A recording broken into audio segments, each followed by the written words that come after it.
Welcome to the Aging Mastery Program's seminar on financial fitness. My name is Stephen Hernandez. I am the Executive Director of the Connecticut State Legislature's Commission on Women, Children, Seniors, Equity and Opportunity.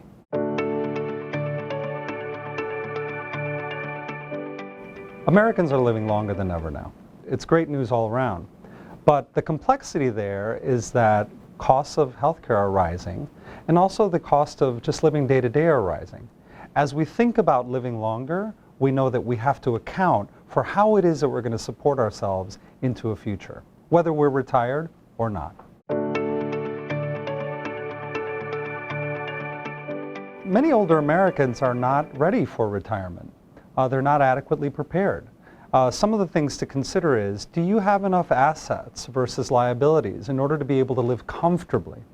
And also what we know is that it takes a certain amount of resources just to have a bare minimum of quality of life into retirement. Well, according to the Elder Economic Security Standard, a single person needs about $19,000 to $28,000 a year just to survive minimally. Couples will need about $30,000 to $40,000 to survive basic requirements. Now that doesn't even include gifts, it doesn't include trips, it doesn't include those quality of life elements that are important to us as we grow older.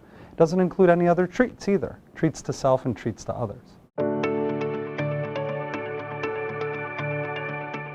Once we think about retirement, we have to account not only for the expenses that we anticipate, but we also have to think about those emergencies, those health and quality of life emergencies that may emerge throughout life and that don't stop just because we stop working.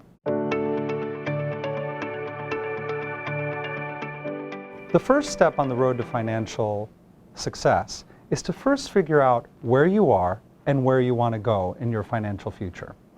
That is really a function of your assets, of your liabilities, and of your cash flow. Now when I say assets, I mean those things that are yours. That is cash, property that is equally made liquid, assets that you can hold on to that have a value.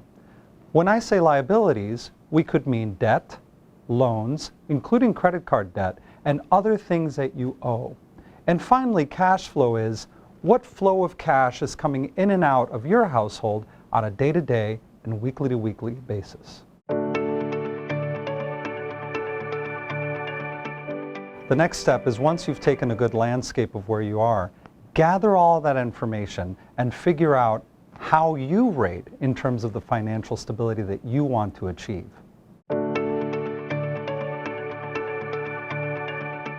Here are some tools that you can use to figure out your own financial situation. One of them could include a financial inventory worksheet and also a weekly spending diary. That'll tell you what you spend every day, what cash is going out, and what cash is coming in.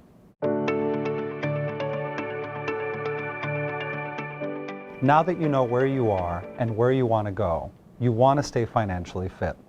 There are 4 essential elements to staying financially fit: basic money management, protecting yourself from scams, avoiding excessive financial interdependency, and finally, optimizing all of your assets.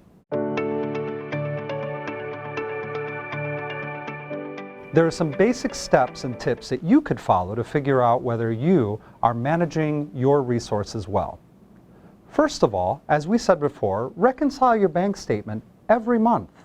Keep receipts. Use a spending diary. Set up automatic bill payment for fixed expenses. Set aside an amount each month for savings.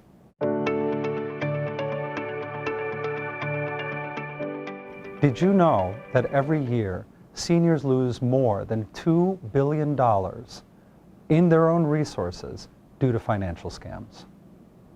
This can include scams not just from people that you don't know, but also people that you do know. Do not isolate yourself. Stay close to your friends. Stay close to family. Communicate your day-to-day life with people close around you.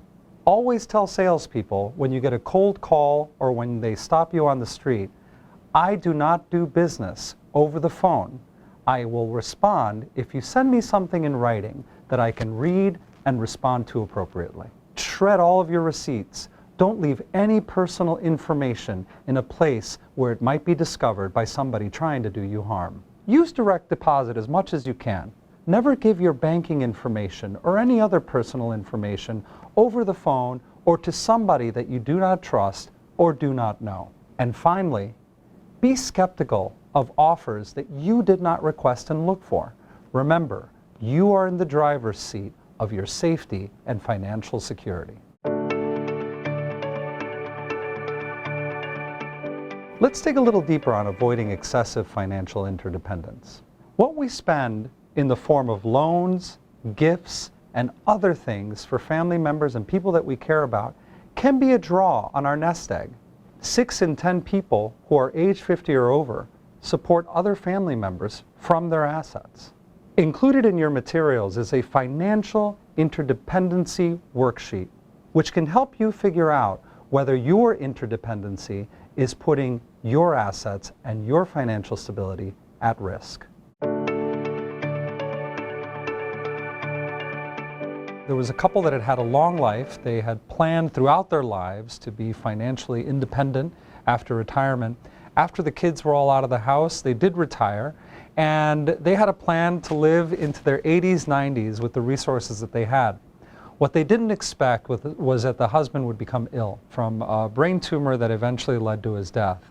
And because they had planned so well, the wife was provided for long after his death. She was able to live actually many years after his death, providing for herself, having the care that she ultimately needed, all because they planned throughout their lives and they were ready for those things that they couldn't expect.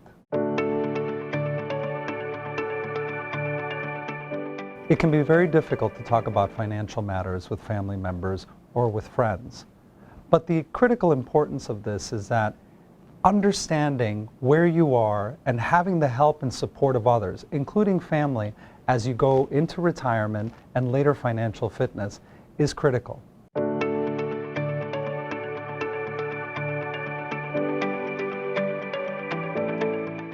You know, bottom line is that you should keep track, you should keep planning, keep safe, and keep financially fit. Thank you so much.